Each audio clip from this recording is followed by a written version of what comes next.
Powered by the Inside the Birds podcast. Now, live from inside the Matt Black Kia Studios, it's Football at 4.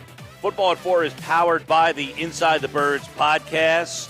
Jeff Mosher, Adam Kaplan, and this man right here, Andrew DiCecco, InsideTheBirds.com.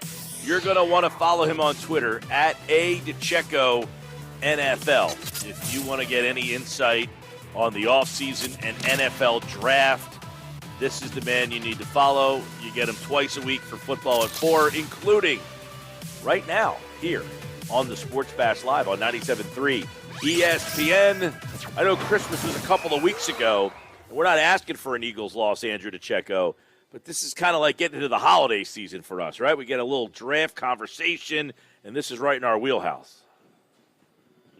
Yeah, well, you got to pace yourself because we still haven't gotten through the playoffs and obviously the NFL Combine and the All-Star Game. So still a long ways to go. But, yeah, I do enjoy this part of the offseason quite a bit. Here's the man with perspective. Damn it. All right, here we go. All right, so a couple things to discuss based on yesterday, Roseman and Sirianni press conference. Obviously, both of them, Andrew, came out pretty strong and said Jalen Hurts will be back next year. Is there any reason in your mind to read the tea leaves any differently or doubt what both Nick Sirianni and Howie Roseman said yesterday? They both pretty much said pretty strongly that Hurts will be back. They said that pretty definitively, that Hurts is going to be back, and they even expanded on that more than they probably even had to. So, I mean, I think barring something unforeseen, listen, if a quarterback like a Russell Wilson is available for a respectable compensation, or even a Deshaun Watson, given his situation, if everything's all good on his end and it's attainable, I think it would behoove the Eagles to go in that direction. I think if they would go in that direction, but I mean, I think that they're comfortable going into next season with Jalen Hurts. All that said. And I think that, you heard Howie say that he wanted to see Jalen take the bull by the horns.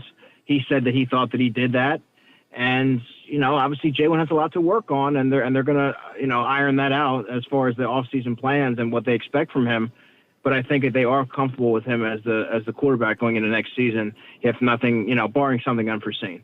Yeah, Andrew, one of the questions that was asked was about what he needs to do in the offseason. And Sirianni went on this, whole explanation about repetition, but feet, and finish. That the message clearly is that he needs to become a more accurate passer. I think I saw a stat today that him in the pocket, his rating in the pocket last year and this year were essentially the same. In other words, he did not get much better as a pocket passer this year. He might have gotten better in other areas. So do you agree with Sirianni that his footwork is where he really needs to get better to become a better passer, or if there's something else that he really needs to work on this offseason? Yeah, mechanically, he's still flawed in that area, I would say. So there's definitely obviously merit to that as far as footwork.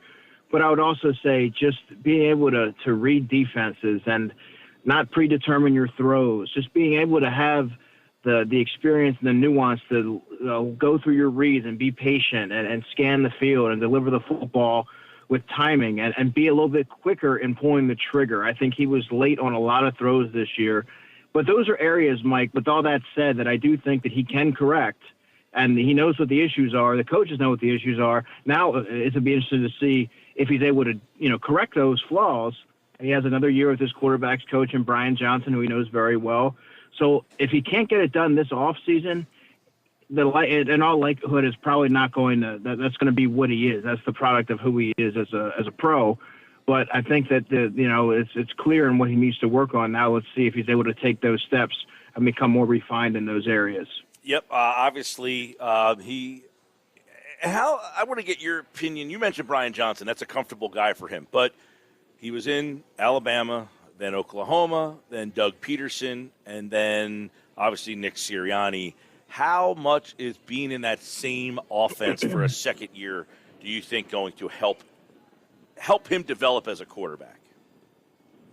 I think it helps any player immensely when you have some sort of stability, because then it becomes And I was just having this conversation with somebody yesterday when they asked me what does that continuity and rapport do, having that coaching staff in place for, consecutive seasons. And I said, well, I mean, think of yourself as a young player, and you're like, well, this coach told me to work on this, and then this coach told me to be mindful of that, and that goes against what the first coach was telling me. And all of a sudden you have all these different things, and you're trying to execute all these different things and keep these things in mind, and you're not really accomplishing anything. You're sort of in flux, and you're scatterbrained a little bit. So I think having the same coaches in place that are telling you to work on these areas of your game, you're not swimming as much, and you know what exactly you need to do in order to take the next step in your progression.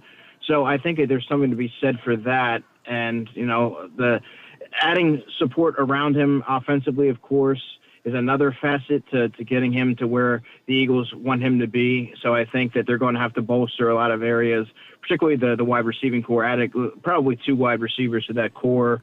And that's all going to be part of the stew in getting him to where they need him to be. But most of it starts with Jalen and taking and refining those areas of his game that really have been troublesome, frankly, over the year and some change in which he's been a starter. So you led us down the road to wide receiver. Sirianni, I counted this, 807 words yesterday he used to describe his wide receiving core. And he spoke glowingly about his wide receivers. He said he has a definitive number one. I don't think that's the word he used, but it was, he was being very clear that he thinks Devontae Smith is a number one wide receiver in this league. Would you concur at this stage that he is going to be a number one wide receiver in this league?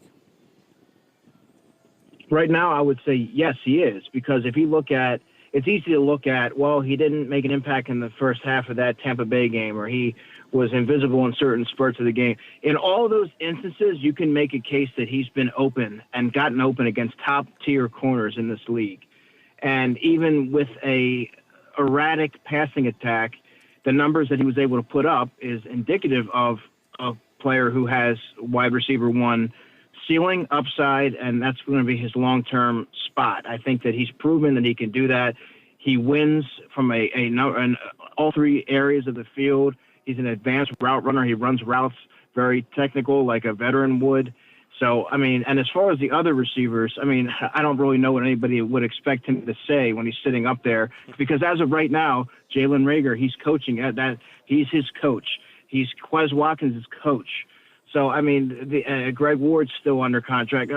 These are all players that are he's still presiding over. So I don't think that you're really going to see him say, we were really disappointed in this player. We thought he would be further along in his development, or, point out certain flaws in, certain players' games. But I think that he knows, and I think that the coaching staff knows, and Howie and everyone involved knows that they need to revamp that position in order for the offense to take the next step. You look at any of the teams playing this coming weekend, and they all have players that strike fear into opposing defenses.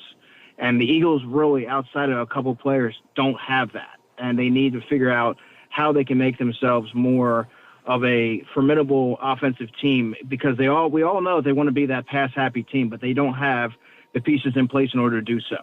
Right. Now, I agree with what you just said, Andrew, in terms of he's not going to come out and say, hey, Reagor stunk this year and he's, unsalvageable.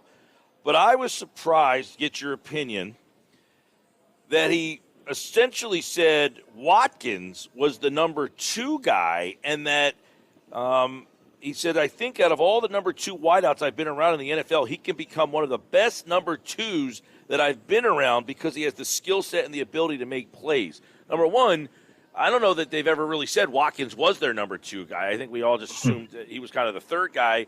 Not only did he say Watkins was ahead of Reagor, he said he could be the best number 2 guy in the league. Well, I disagree with that. And as of right now, he is their number 2. So that's what I would expect a head coach to say as a vote of confidence for his player. But Quez Watkins, you look at the snap counts week in and week out and his involvement in the offense, it was very clear that he was the number 2, whether or not someone came out and said it or not. It was plain as day that he was. Now, I think that, you're going to look at the actions and see if they follow what he said, because I still envision them being an active in free agency, looking to acquire a veteran, and I do think that they're going to be getting a young receiver in the draft. So if that happens, if that comes to fruition right there, well, then you have to take what they say, and you have to do it anyway. Take what they say on the post, as the season wrap-up conversation with a grain of salt, because what they do in the coming months here is going to reveal more than what they said, yesterday. Right. Now, with Reagor, they said he's their number 3 guy, and he said it's a two-way street, really. He put some of it on the coaches. He says, I'm not saying by any means that I'm taking all the blame or all the credit. I do agree with Sirianni to some extent that Reagor is a two-way street, that I don't think they used him well. That said, is he salvageable in your mind? Did they not use him well enough? Could they use him better? Or is he just unsalvageable at this stage?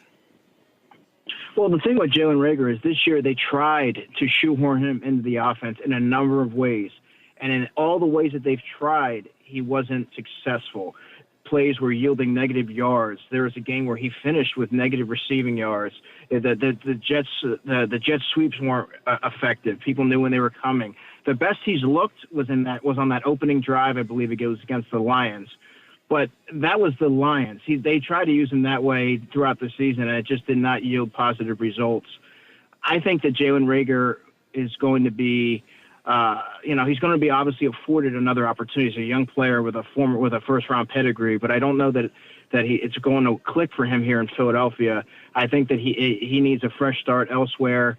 I'm not crazy about his body language, like I said earlier in the week, and I think that he has, just gives off, bad vibes when things aren't necessarily going his way. And I think that when you see that, it's just a lot of frustration mounting. And I think that turning the page on him, getting him on another team, maybe another team can get some of those athletic traits and explosiveness out of him and utilize him a little bit more effectively. And without having that pressure of being under the microscope of the Philadelphia, in Philadelphia, you can't hide, and there's a lot of pressure that mounts. So I think maybe going elsewhere might serve him better. Nick, you look at Nick Sirianni.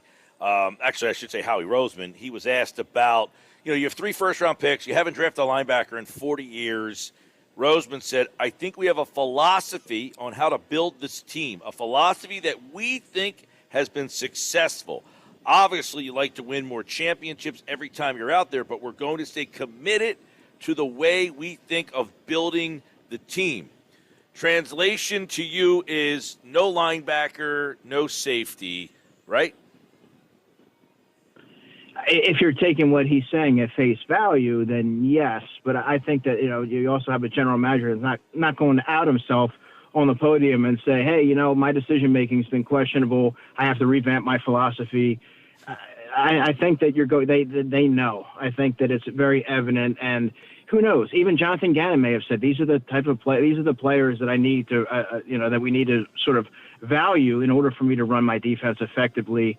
And I think you really saw the vast contrast in talent on these playoff teams versus what the Eagles currently have. And Howie Roseman is a smart guy. You hope that he's not, he's taking notes of what other teams have and why they're able to, proceed in the playoffs and what the Eagles don't have. And they just don't have the talent level to stack up.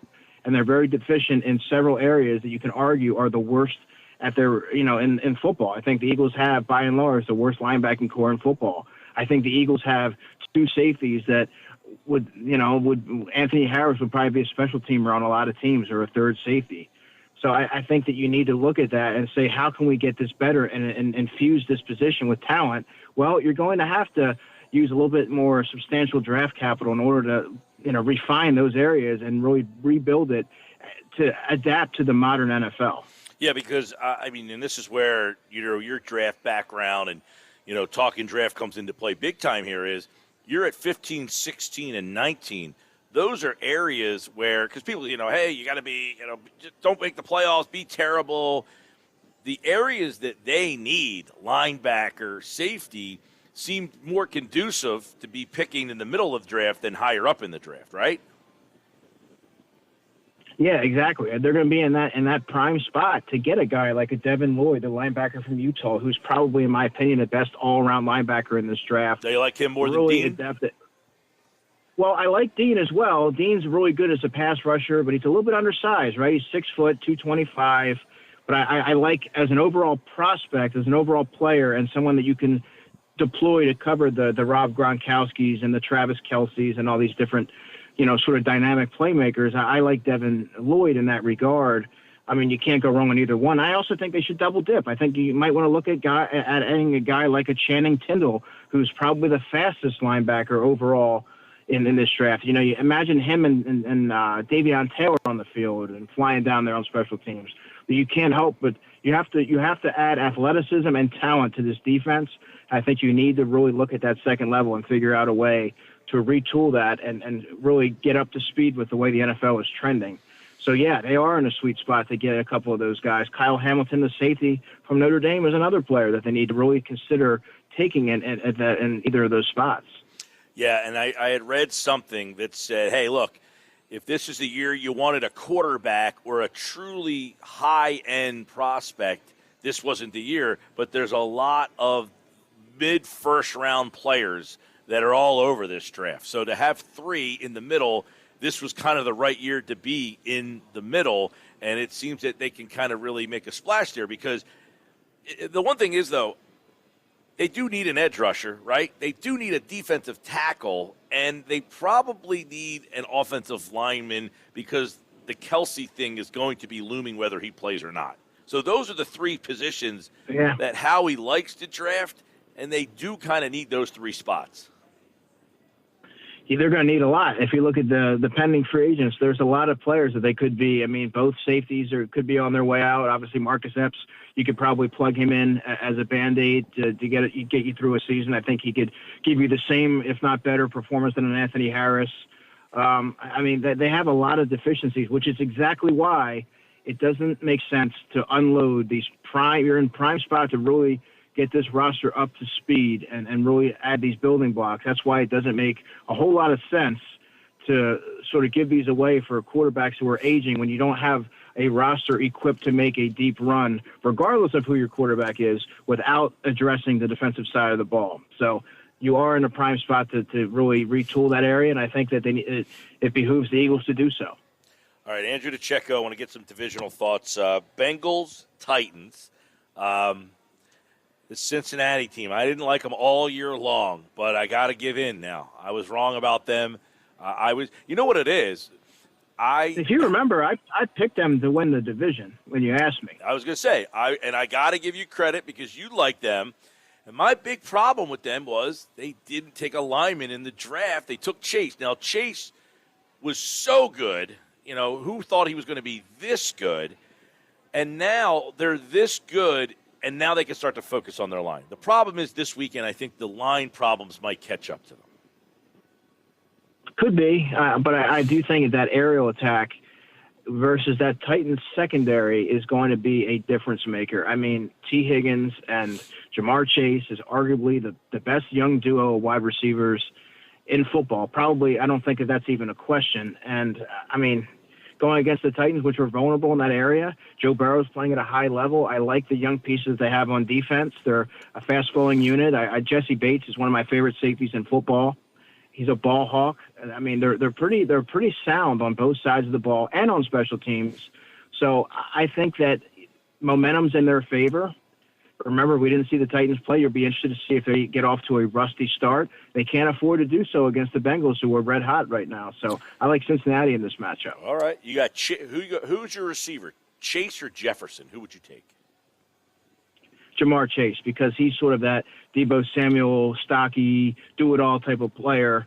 And I think that he just has all-pro ability and just the dynamic traits that you look for in that top receiver. I mean, either one, you gotta love from what they're able to do. But I think if you're looking at overall explosiveness and game-changing ability, I'm looking at Jamar Chase. All right, Niners, Packers, Deebo, I know you're a Deebo guy, so do they have enough ways to get him the ball? Because this is a leaky defense. So that's my story in this game is can the Niners get Deebo enough touches against this defense? I think that they can, and I think that they're going to have to if they want to hang with the Packers. That said, I love the pass rush for the 49ers. And when you have a good pass rush and you have a sound running game, and they have a do-it-all receiver in Deebo Samuel, I think that's a good recipe to take out a team like Green Bay. And, I mean, the 49ers are, like, again, that's another team that has momentum going into this weekend. And that's a sneaky team that I think could make some noise here if they advance. So we'll see what happens. All right, Andrew DiCecco, Football 4, divisional games. That was Saturday. Sunday, Rams, Bucks. This is it for the Rams, man. They've got to win this year. This is it. They've given up. They've sold their soul to the devil in this one. But the devil sometimes wears Tampa Bay colors, that Tom Brady. Do the Rams have enough to take out Brady? It's hard to bet against Tom Brady. He's able to dissect pretty much any defense that you put out in front of him. However, I think he's going to meet his match this week against the Rams defense, particularly Aaron Donald. I think that he's going to collapse the pocket. I think he's going to cause Brady to rush some of his throws and really hurry his progressions. And I think you're going to see some of these hits take a toll on Tom Brady. And I think ultimately Matt Stafford's going to put together enough offensively to put them ahead. And Cam Akers, how about Cam Akers coming back from that Achilles injury, providing yet another boost to that offense? And I think he's also going to be a difference maker this week. I like the Rams. All right, and the last one I think might be the most fun of the weekend. I've been saying all week, Andrew, this is like the younger generation's Brady Manning. It's Allen Mahomes. Like, we might see these guys, meet 6 out of 10 years. Man, Kansas City had a rough start to the year, and they never quite felt like the Chiefs really till last week. The Bills looked like a Super Bowl contender, and then they fell apart. Now they're really hot, and I think this one's going to be a lot of fun. Yeah, I mean, it wasn't long ago that the Bills lost, 9-6 to the Jacksonville Jaguars. So Jeez. It's just been one of those seasons, man. And, looking at this game, I think it is going to be the most fun matchup of the weekend. But, again, I give the edge to the team with the better defense, and that's Buffalo. They have enough offensively to hang with the Chiefs.